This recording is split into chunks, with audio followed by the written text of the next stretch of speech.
नमस्कार दोस्तों, हाजिर हैं आपके सामने एक और वीडियो लेकर के, जिसमें हम आपको पंचायत चुनाव से जुड़ी हुई एक और खबर देने जा रहे हैं।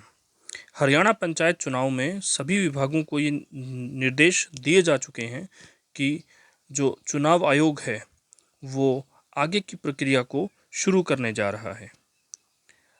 और इसी के साथ हरियाणा में जो पंचायत चुनाव हैं उनका बिगुल बजने की पूरी तैयारी चुनाव आयोग ने कर ली है।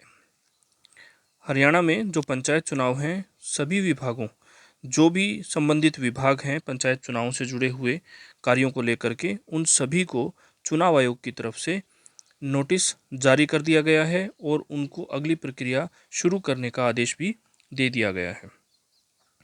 लेकिन उससे पहले पूरी खबर जब आप तक पहुंचाएं, उससे पहले अगर आप इस चैनल पर नए हैं तो इसे सब्सक्राइब कर लें और ये वीडियो लाइक और शेयर करना न भूलें, क्योंकि ये जो वीडियोज़ हम आपके पास लेकर के आते हैं बहुत मेहनत से और बहुत सोच समझ कर आपके लिए हम बनाते हैं, ताकि आपको सबसे पहले खबर दी जा सके। 22 जुलाई को अंतिम वोटर लिस्ट प्रकाशित होगी। प्रकाशन की जानकारी राज्य निर्वाचन आयोग को प्रेषित होगी। इसके बाद चुनाव आयोग को लेकर अगली प्रक्रिया शुरू कर देगा। 22 जुलाई के बाद राज्य निर्वाचन आयोग पंचायती राज संस्थाओं के छठे आम चुनाव की घोषणा कर सकता है, क्योंकि तब तक पंचायती राज संस्थाओं की मतदाता सूची तैयार हो जाएगी। इसके अलावा चुनाव को लेकर जो तैयारियां प्रशासन की तरफ से की जाती हैं वे भी मुकम्मल होंगी। निर्वाचन अधिकारी ने जिले के सभी विभागाध्यक्ष को पत्र लिखकर कहा है कि वे तुरंत अपने विभाग में पंचायत चुनाव को लेकर नोडल अधिकारी की नियुक्ति करें। यह नोडल अधिकारी चुनाव को लेकर अपने कर्मचारियों की पूरी जानकारी राष्ट्रीय सूचना विज्ञान केंद्र को देगा, ताकि कर्मचारियों की ड्यूटी चुनाव को लेकर लगाई जा सके।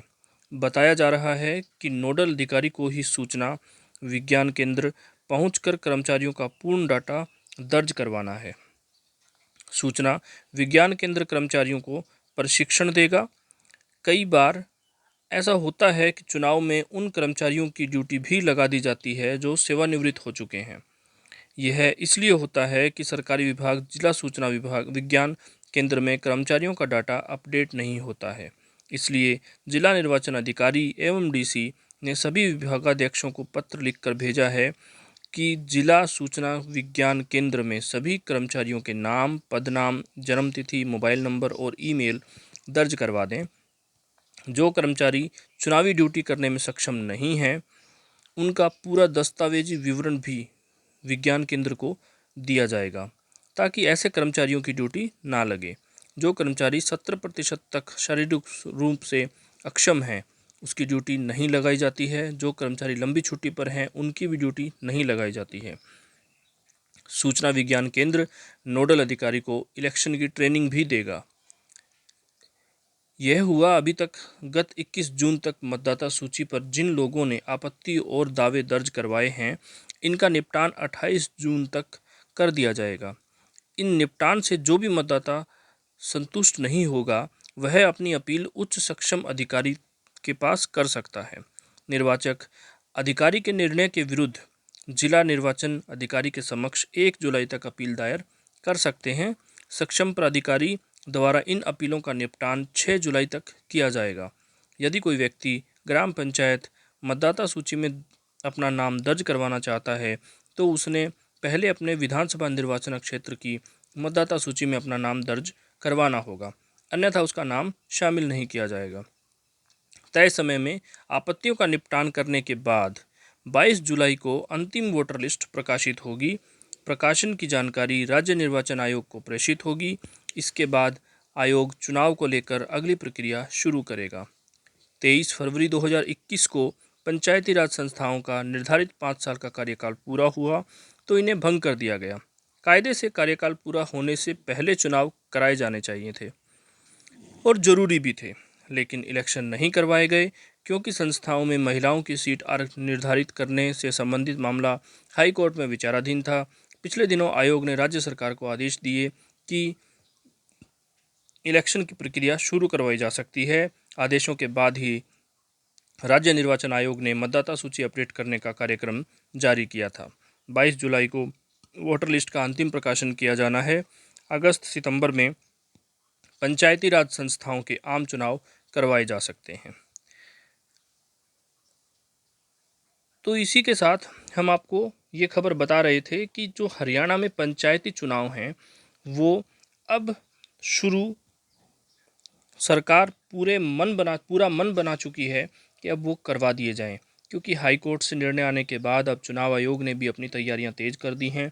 विभागों से सारी लिस्ट मांगी जा रही हैं, वोटर लिस्ट अपडेट की जा रही है, जो कर्मचारी हैं उनका डेटा मांगा जा रहा है ताकि पंचायत चुनावों की ड्यूटी लगाई जा सके और उनकी ट्रेनिंग भी करवाई जा सके।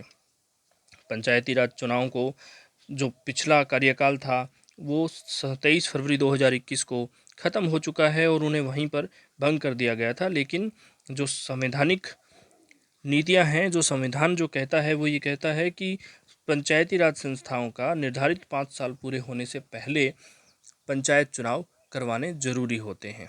लेकिन सरकार नहीं करवा पाई क्योंकि कुछ मामले हाई कोर्ट में विचाराधीन थे, जिनकी वजह से ये देरी हो गई, और कुछ कोरोना भी एक वजह रही है।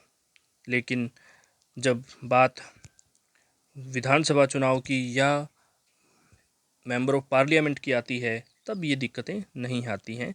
ये भी आप जानते हैं कि ये सब चीज़ें एक पॉलिटिकल ड्रामा का पार्ट होती हैं, जहाँ पर अपने अपने हितों की रक्षा हर राजनीतिक दल करता है, जिसकी वजह से आम जनता जो है वो पिसती रहती है। क्योंकि ये छोटी सरकार होती है, संवैधानिक तौर पर सबसे छोटी सरकार यही बनती है, इस वजह से इसकी तरफ सरकार ने कोई ध्यान नहीं दिया। बात हाईकोर्ट के ऊपर डाल दी और बोल दिया कि मामले विचाराधीन हैं, जबकि अभी भी उन मामलों का निपटान नहीं हुआ है और हाई कोर्ट ने परमिशन दे दी है कि आप इलेक्शन करवा सकते हैं। ये काम हाई कोर्ट की परमिशन के साथ सरकार पहले भी कर सकती थी, लेकिन